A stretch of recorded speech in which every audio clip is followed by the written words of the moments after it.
This is Critical Nonsense, our high lowbrow show about culture, science, and tech. This week, special guest Hannah joins Joey and I to talk about etiquette today and decorating for the holidays. Woo! Seasons change. Joey! This is what Joey sounds like. I hate it. This is what a Joey sounds like, and that's like a future island. This is what an executive producer in Jagged Little Pill, Jess Vander, sounds like. Hi, this is Jess. I'll take that as a compliment. This is what a special guest and megalomaniac by Incubus, Hannah Jegart, sounds like.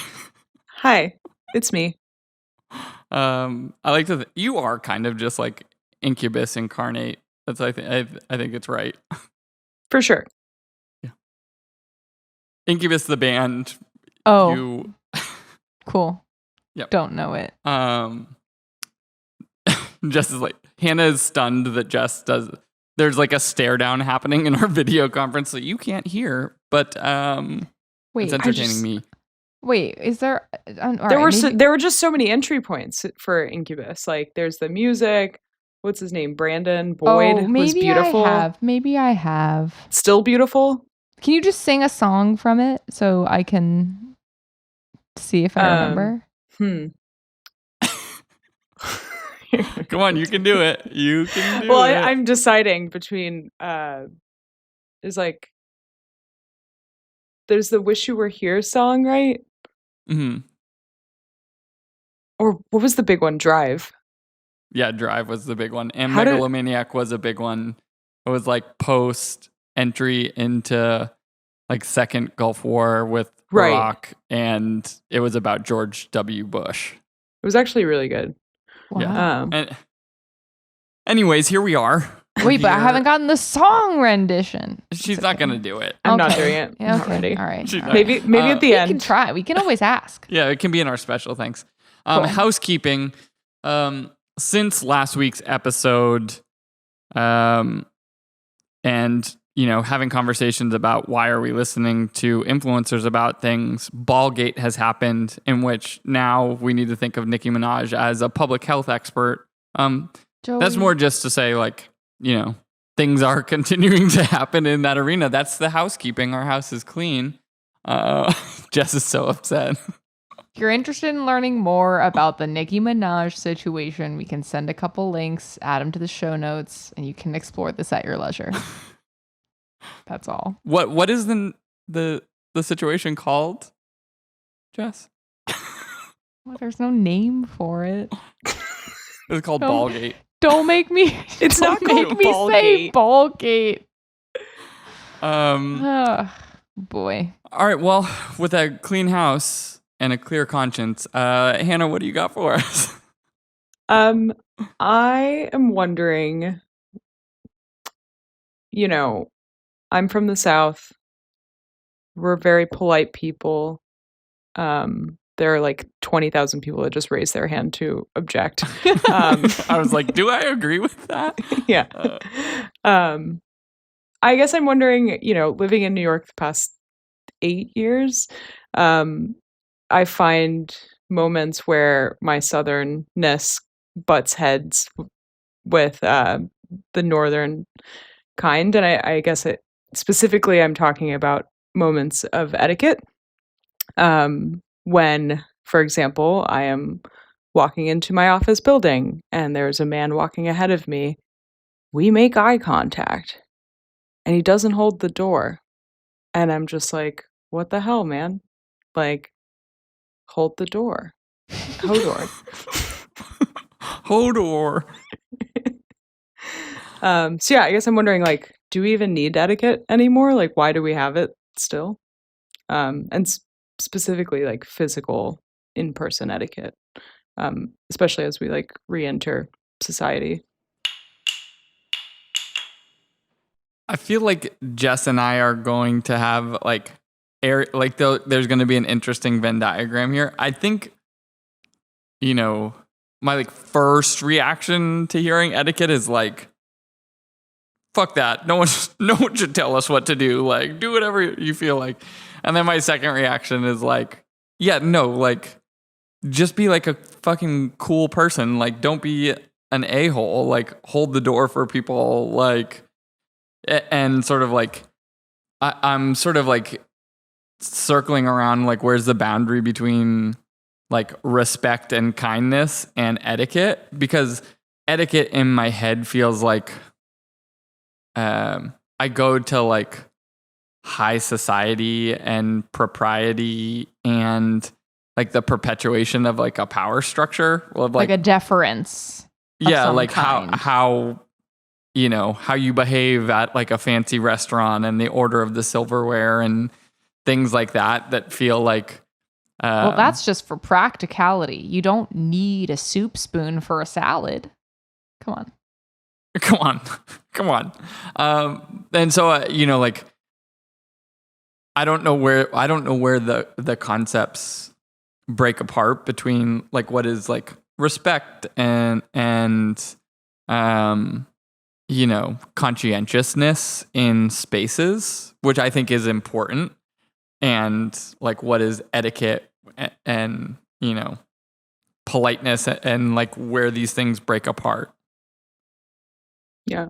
I also find that a lot of etiquette is rooted in like gender and class. And so there is that element of it that it's just like, yeah, we don't need that like out the window. But then there are things where it's like, well, if we remove the gender and class aspect of it and we just treat it like a general person thing, still feels relatively important or necessary.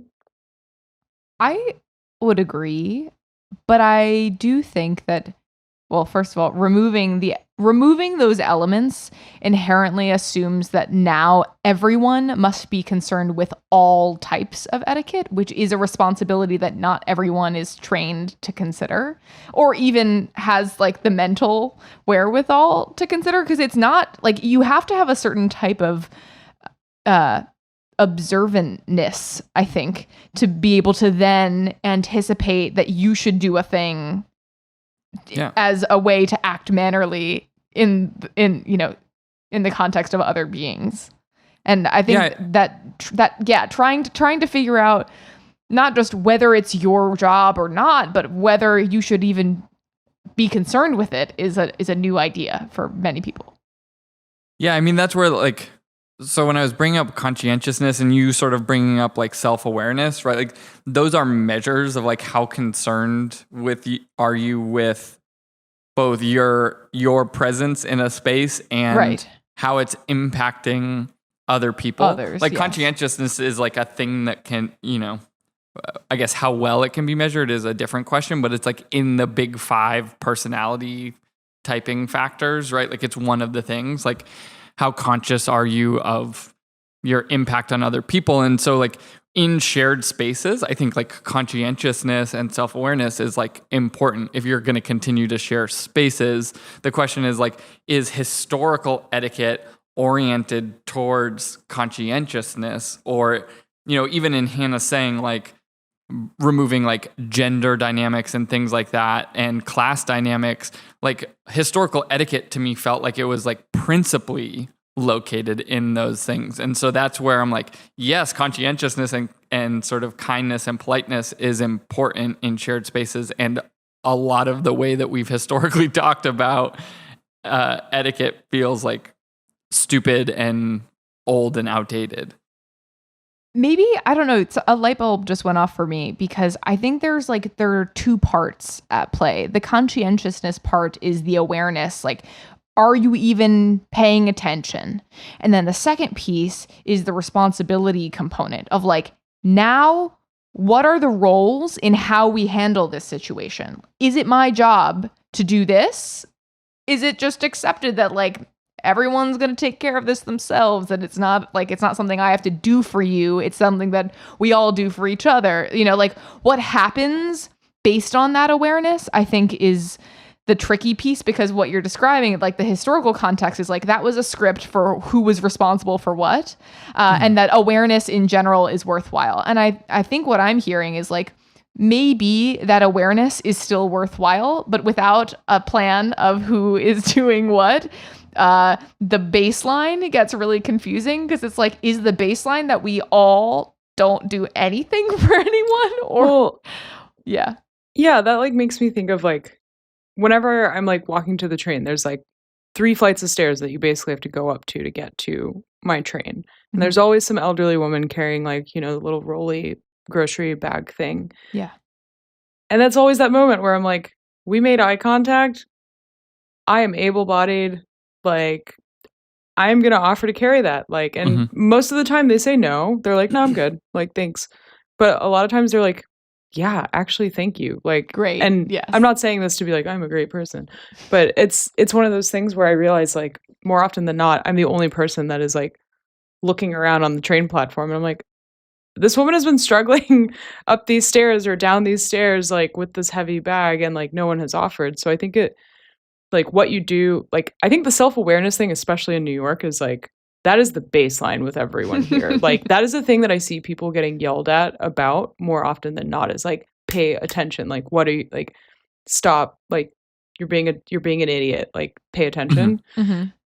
But I think it, like, there's just kind of a quick moment where it's like, do I have the bandwidth for this? Because if you physically or mentally can't, then like, don't involve yourself, you know? It's like, it's the oxygen mask concept. Like, you got to put yours on first. But I do think that there is like a moment of like where you have to like look inside and be like, you know what, I can carry this bag up 2 flights of stairs and it's not going to kill me, and like it will make this person's day so much better. And I don't know, I think that also brings in the like community and elderly and and generosity, right? Like there's a dynamic, and I guess too, like as I'm thinking about it, what feels like the historical model of etiquette is like a policing of another person's behavior based on like some predetermined model that someone agreed with, that maybe you were not, you didn't have the ability to participate in that discussion, and versus like what is like part of the social contract, and you know, being able to like agree that in a shared space that you will, you know, the behaviors that need to be sort of addressed or you need to be conscientious of, are the ones that are going to impact others. Like, I'm thinking about, I was riding my bike to work the other day, and I went in an intersection. I did run a red light, but I was on a bike. Joey. No cars were coming. A bike went in front of me, and I waited until it went by, and then I went around the corner, and the guy that was coming through was an older man on a bike, and he was like trying to like yell at me of like, you don't have the green light, like whatever. I'm like, no one else is coming. I'm not hurting anyone. I'm not bothering you. Like, why do you feel the need to like have a conversation with me to like police my behavior? Like, mind your business. Because he's worried that you don't wear a helmet, Joey. He wasn't wearing a helmet. It was just like an old man like doing like get off my lawn. He should be wearing a helmet. Yeah. Everyone should wear a helmet.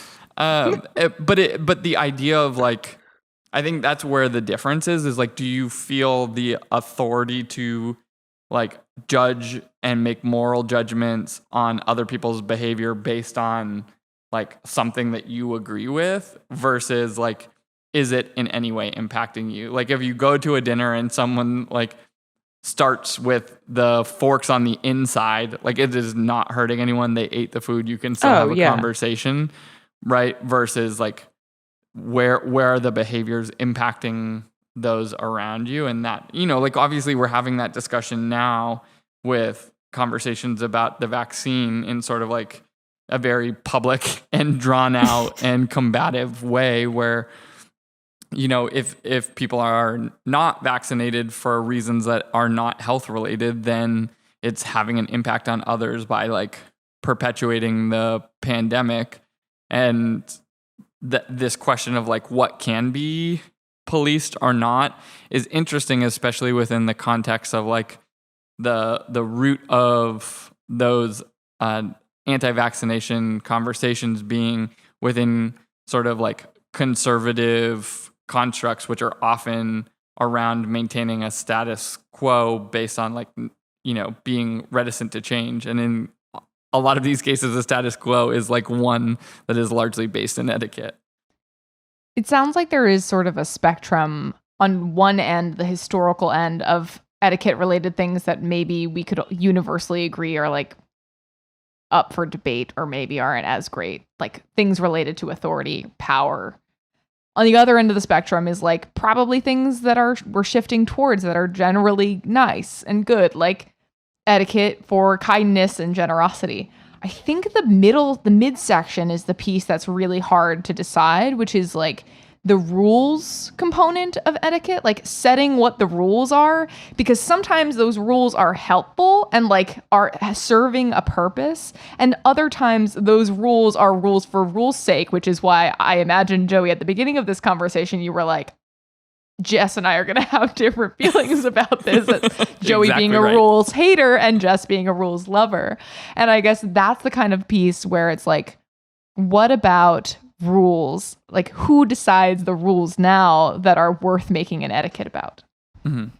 Can you take us through a few of emilyposts.com's rules on etiquette? And Why, yes, I can. We can quickly make flash judgments about them. I really would love to do this. The first thing I would like to ask you first is, what do you think Emily Post's take is on wearing white after Labor Day?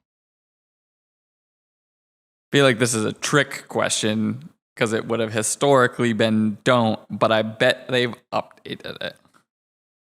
They're woke now. So, what's the take? The take is Off-whites only. only on tops. Wait, only on top? Wait, You what? can only wear white on tops. You can't wear it No on white bottoms. pants. Oh, Yeah. I see. Got it. The take is white can be worn 365 days a year. The old rule about wearing white only between Memorial Day and Labor Day is a thing of the past. Today, however, I'm skipping over a bit, seasonal fashion guidelines are based on the weight of the fabric, not the color. Chunky knits. Why are you wearing that in July? Hello. No linen after Labor Day is now. Well, I was gonna say, Emily definitely Post.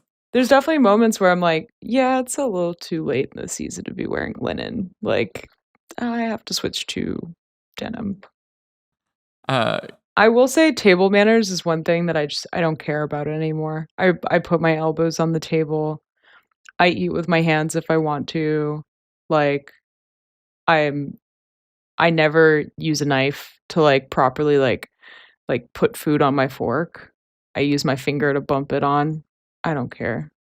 And I've worked in fine dining and I feel no remorse. Like, that's actually like what made me care less about it, because I was just like, none of this matters. It's all food. And like, whether you eat it in a 4-star, like I've eaten Michelin star restaurant food out of a quart container in my apartment. Like, it doesn't, it's just like, oh, the setting just changed. What you got, Jess?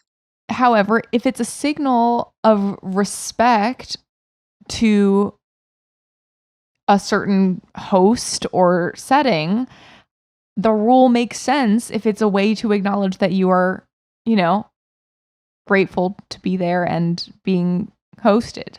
Can I just say I'm grateful? Yeah, but what if I am so grateful. I think there's like set and setting. There's set and setting context, right? Like the sort of going through something to be like, I'm marking this as a celebratory or revelatory event, and choosing to like abide by different behaviors could like make sense. Like, there's a logic in that makes sense to me, as opposed to doing it because someone else thinks like that is like the proper way to do it. Yeah. Like my cousin-in-law's grandmother, I don't know. Every time we eat a meal at their house with them, she like makes eye contact with my elbows every time, and she just stares me down until finally Get off my lawn. Literally, and I'm just like, why does it matter? That's like, where does that rule even come from? Like, why can't you put your elbows on the table? What if I need a little like help scooching, or like I'm It's probably tired? from something dumb like Civil farm War workers had generals, dirty yeah. elbows or something, Yeah. like, and it persisted. Do we have any more, Jess? Do we have any more? It's just like shockingly slow to navigate this website. Emily Post says that I should pace myself with fellow diners and cut only one piece of food at a time, which, again, I'm going to cut as much as I want. Because if I don't feel like holding a knife, I'm going to cut about 3 to 4 pieces and then slowly eat them. Okay. All right. Okay. Meat I've got one for lollipops. us. Oh, I don't like that phrase. We ready for another one? Yes. Texting at the dinner table. Bad. Yeah. You should not do it unless it's an emergency. I bet Emily Post is going to say, communicate that you need to send a message to someone if you have to. The verdict is, if you're by yourself in the kitchen and your meal is just about nourishment, text away. No problem. But if you're having dinner with friends and family, be with them. Even if the phone is in your lap, the people with you all know what you're doing when your eyes are focused on your lap. Just because it's a quiet activity, you're not fooling anyone. And then everyone's attention is on the fact that your attention is on your phone, not on them. The guideline is that you do not text when you are involved in any type of social interaction, conversation, listening, in class, at a meeting, or especially at the dinner table. If you really need to communicate with someone who is not at the event or at the table, excuse yourself, send your message, and then return as soon as you can.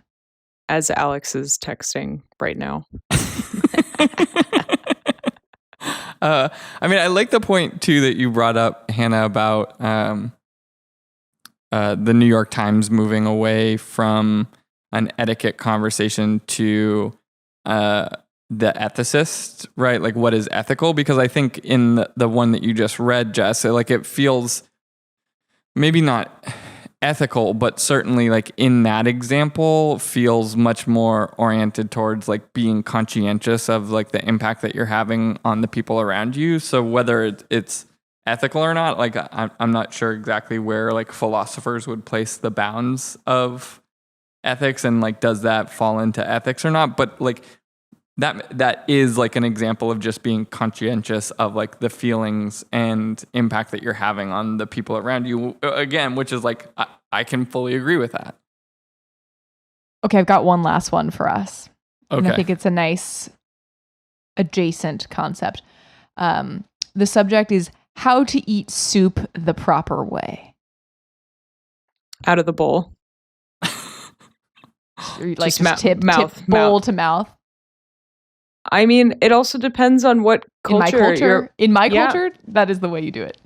Well, that's the thing. Like, I had grown up like bowl on table, spoon to mouth, shirt's a mess, and then like stayed with some friends who are Chinese, and they were like, "Why aren't you holding your bowl?"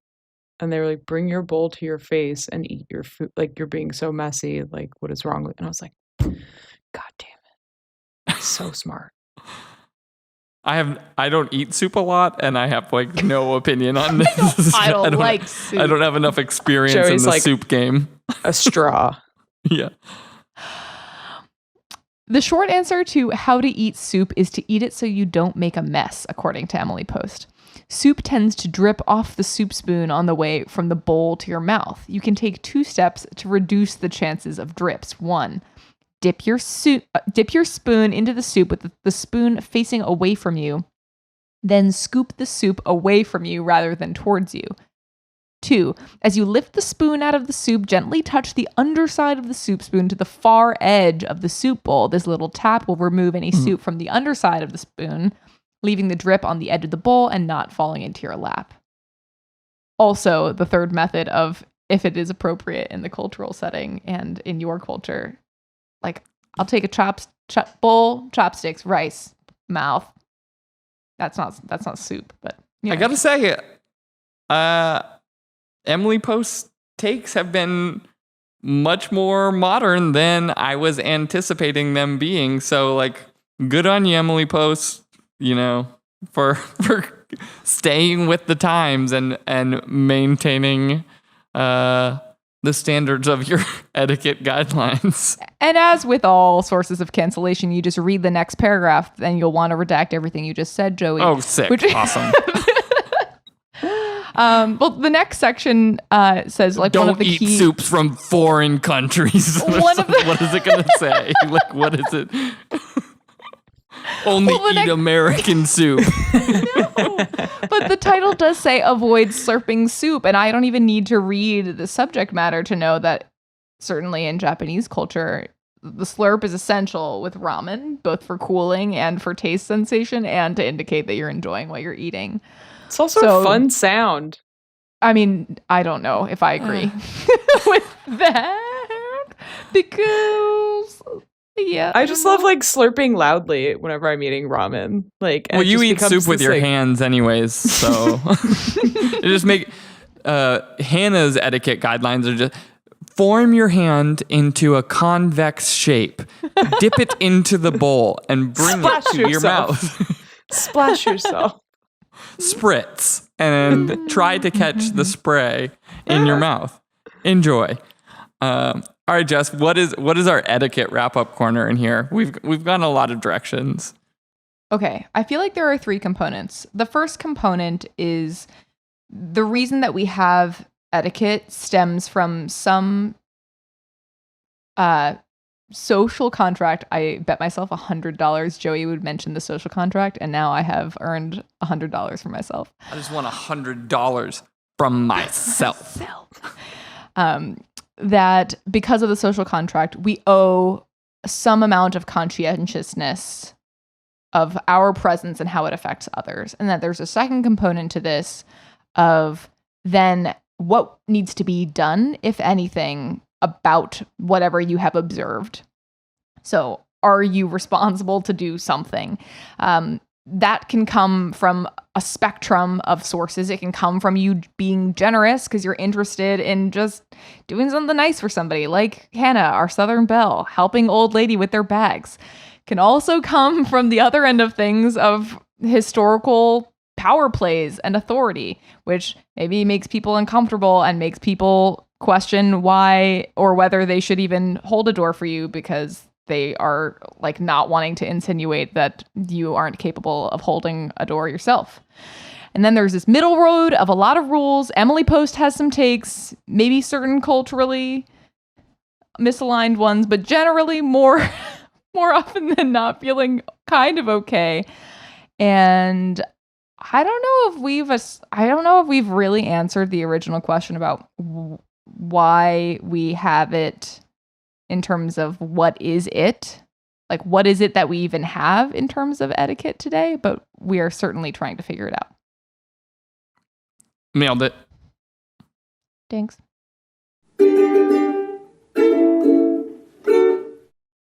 A week ago, we were walking around the Jumping neighborhood right in. and discovered, I don't need preamble.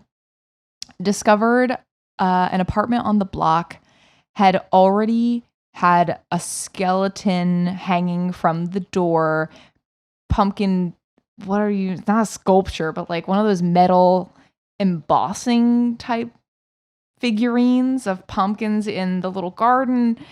I was like, it is September.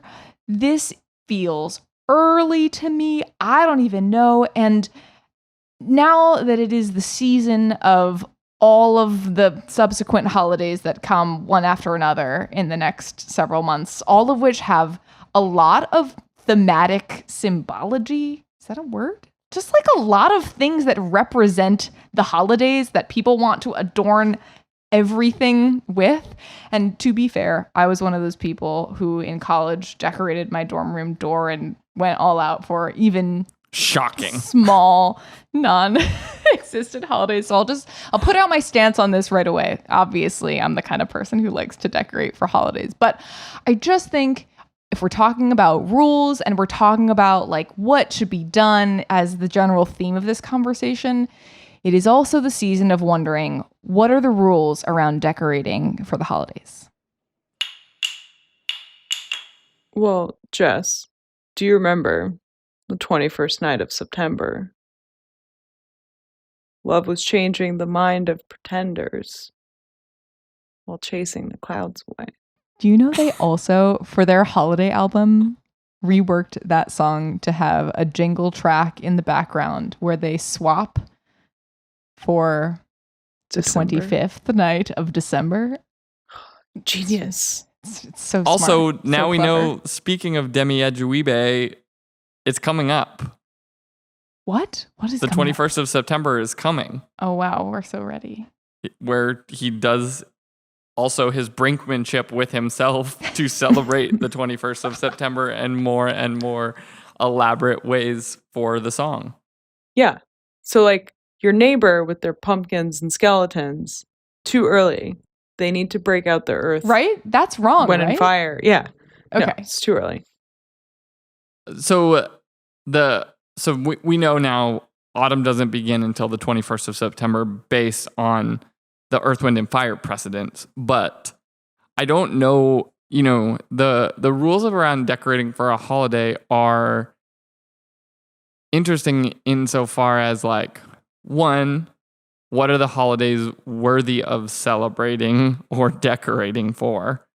Like, is there always one happening? Right? Like, does it go like Halloween, Thanksgiving, Christmas, nothing in January? Like, what, like, how does that work? Like, September, that's the thing. Like, September doesn't have any celebratory thing. So is it just that people are like, well, hey, I just want to have a thing for September. So maybe the rule is that every month should have a thing that you could celebrate decoratively, because I was like, you're not going to, like, celebrate, like, like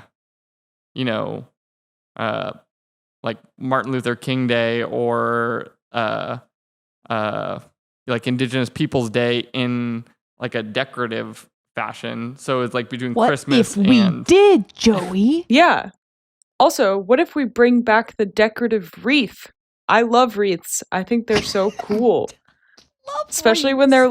when they're not like plastic or fake stuff. Like, go to the farmer's market, get a really nice wreath, hang your wreath.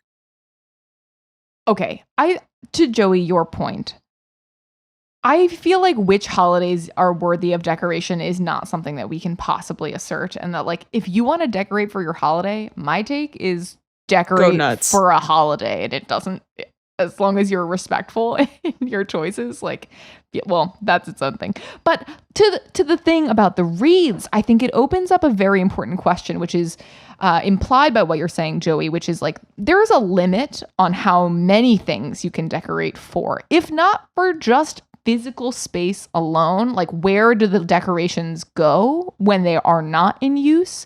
There's also just the sheer effort that goes into the decorating. So there is something in terms of this, like, how do you decide which ones are, like, which you are willing to make space for decorations for, and then, like, how many wreaths you got, like, that's, you got to change your wreaths at what type of interval. you got to change your wreaths. Well, I get real wreaths because then I can compost them. So you get 12 wreaths a year? No, I mean, they last longer. I probably get like What do you get? You get like a 4th of July wreath? Do you get like a... No, I get like a summery one with, like, That's nice. Dried summer flowers, or, like, the winter one will have, like, holly and whatever, because a lot of my neighbors are also, like, I think First Day Adventist, so I have to be a little... It's time to move. Well, Just kidding. I have to be very neutral in my decorations. Like, for Halloween, I can't do, like, I really wanted to make a spooky, scary, like, because we have a front patio, like, scary, Werewolves, like, bar mitzvah, spooky, scary. Well, I want to do Boys something becoming spooky, men, scary. Men becoming wolves. But then I realized that, like, that's not a holiday a lot of people jive with. And so I had to go the, like... Because witches? You didn't want to go the Satan version of Halloween? Yeah. Yeah, literally, I was like, I'm gonna make like a Satan and like have like bodies coming out of the like garden and stuff. And I was like, my neighbor thinks that women got their voices from dogs, and so we're gonna let that go. I think like I like the idea in this conversation of like inventing your own celebratory thing per month and being like, that's worth decorating August for. is National Donut Day in that month, so I'm going to have donut decorations everywhere. Like, you know, like I feel like my mom had this like weird stuff growing up where it'd be like, in September there's a scarecrow on our flag in the front of the house, and then in October there's a pumpkin, and then in November there's a turkey, and then in December there's a Santa Claus. You know, like yeah. And then there's a snowman in January and a heart in February. Got it. Every month has Yeah, March. something. What about the other month? But this March is a seasonally depressed person on a flag in front of our house. this takes me They're to called leprechauns.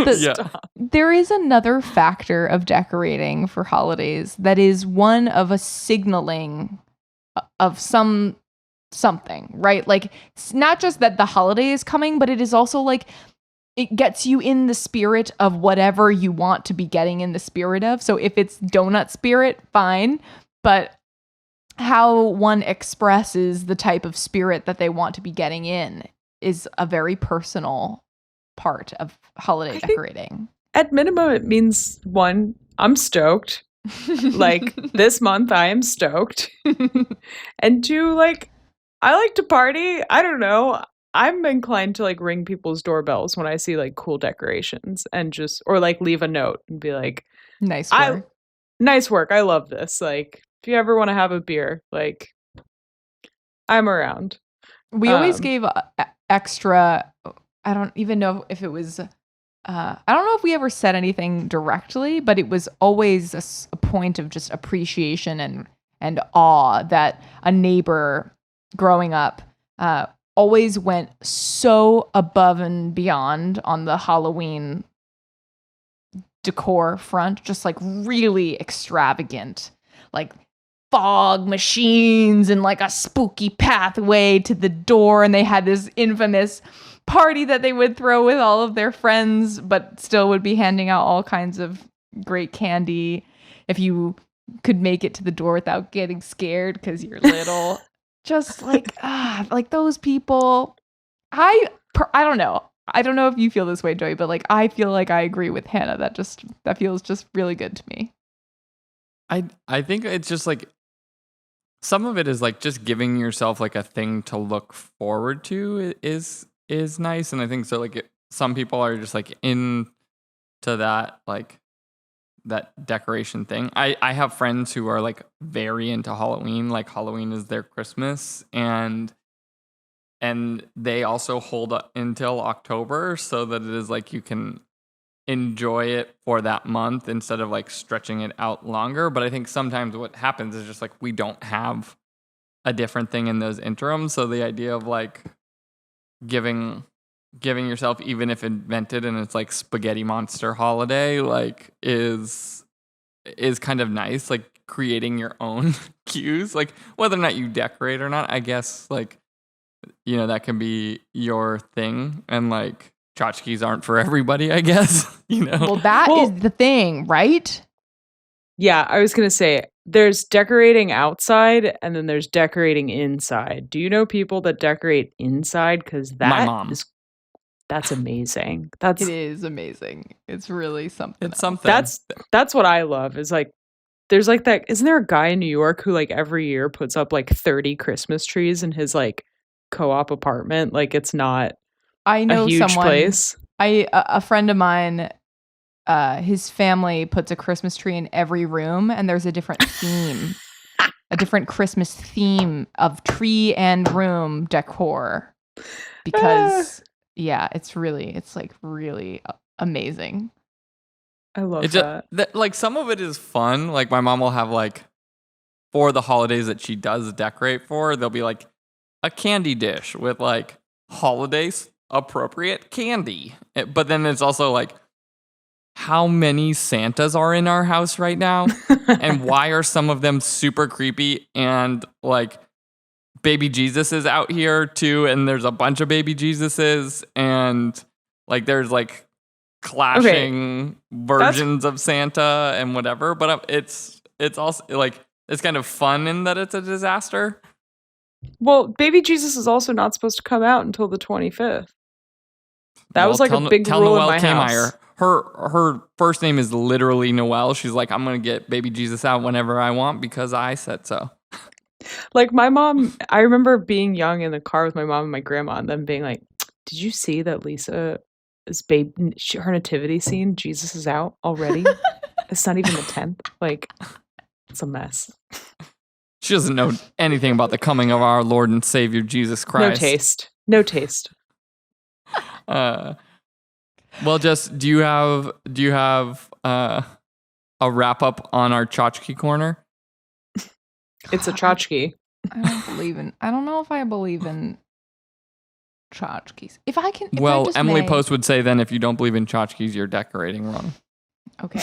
I guess instead of trying to summarize this wild and turning exploration of how we decorate for certain holidays, if I may.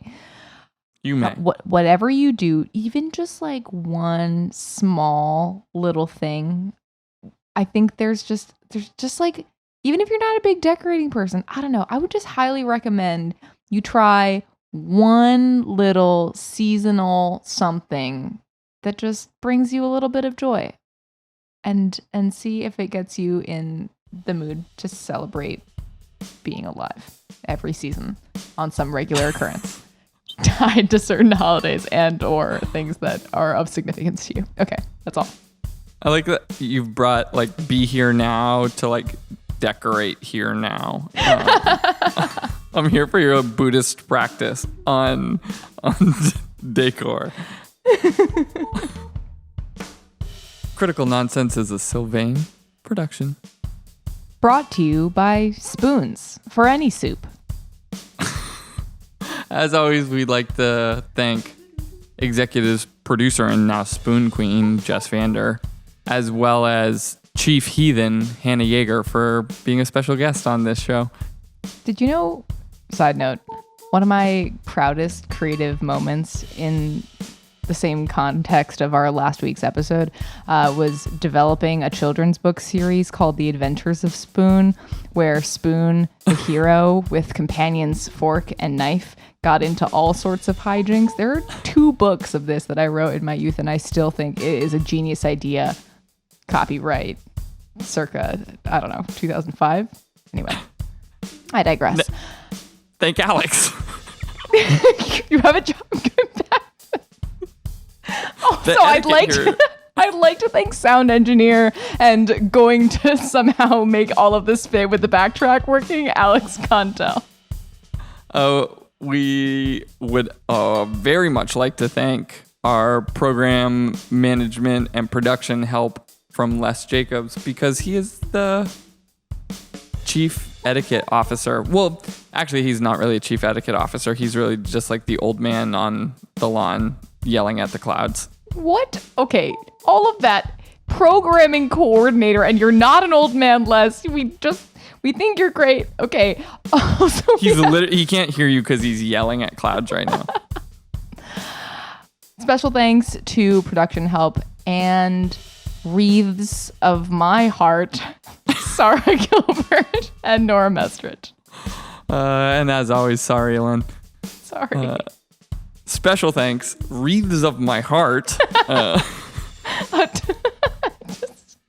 I don't know. Don't make me do improv. I just imagine like tears of my heart, like you singing that to the tune of Tears of My Heart. Anyways, Hannah, do you have any special thanks?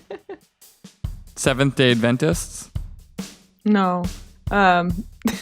Special thanks to Brandon Boyd of Incubus, who is still very beautiful, and was in Jesus Christ Superstar. And another special thanks to Home Depot, my decorating space of choice. I go more industrial. Usually. Jesus! That's just me as Brandon Boyd singing in Jesus Christ Superstar. I guess Yeah. I That was perfect. Yeah, I'm the Judas to Brandon Boyd's Jesus. So, anyways. I'd like to thank LED lights that aren't gross, that strikes somehow that warm white balance without having the more typical challenges of that sort of yellowy stain color light or the office park cold white. You know what I mean? There's just something You just about love that. a good warm LED Christmas light. Is that what you're saying? There's something really special about that. Or I mean incandescent, but like you can't say that out loud. So Yeah, so don't. So don't do that. Like that? Just but like a tiny light, like decorative lights. A good futuristic, energy efficient, and environmentally friendly twinkle light. That's right. That is what Jess would like to thank. Yeah.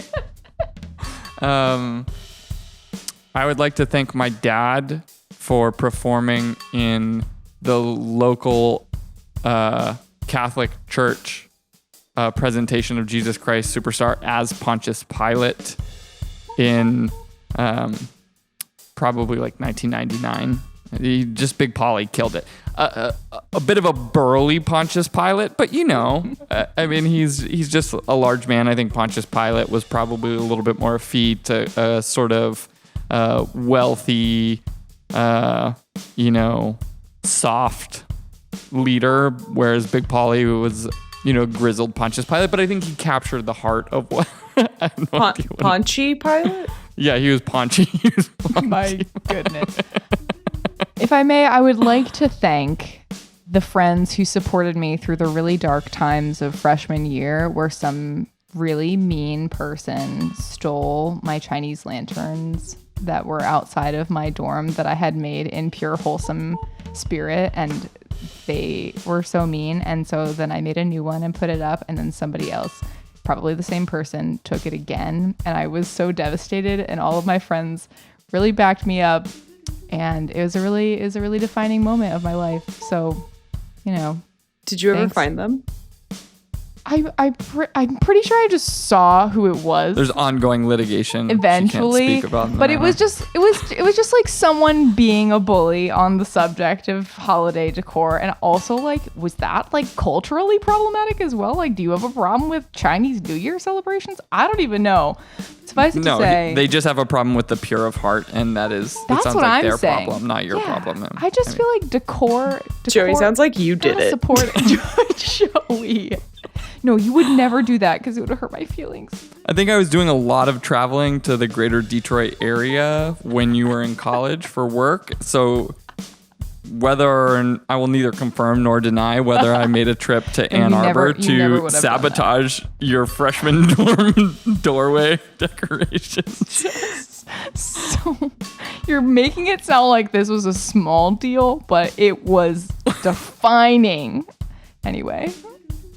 We've moved on. When I came to terms with the cruel realities of the dark, dark world of people who cannot appreciate a well-placed and artfully crafted holiday decoration. And so I thought the world we lived in was better. I don't know. I just hope for more. So special thanks to the person who stole all of Jess's holiday decorations for giving her the cruel confrontation with reality that's allowed her to become the woman she is today. Special thanks to you bully. God. All right, well, love you. Bye. Cool. Bye. Thanks, Hannah.